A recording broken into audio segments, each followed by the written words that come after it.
Local news for Wednesday the 14th of August. Anyone wishing to vote in this year's local body elections but aren't yet enrolled will need to hurry. You need to enrol before Friday to have the voting papers sent to your house.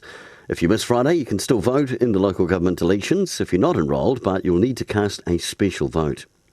This week is Rail Safety Week, an annual event planned and coordinated by Kiwi Rail with support from TrackSafe NZ. The campaign aims to raise awareness about rail safety and to encourage safe behaviour around trains, railway tracks and level crossings. The aim is to reduce near misses or railway lines across the country, particularly those at level crossings.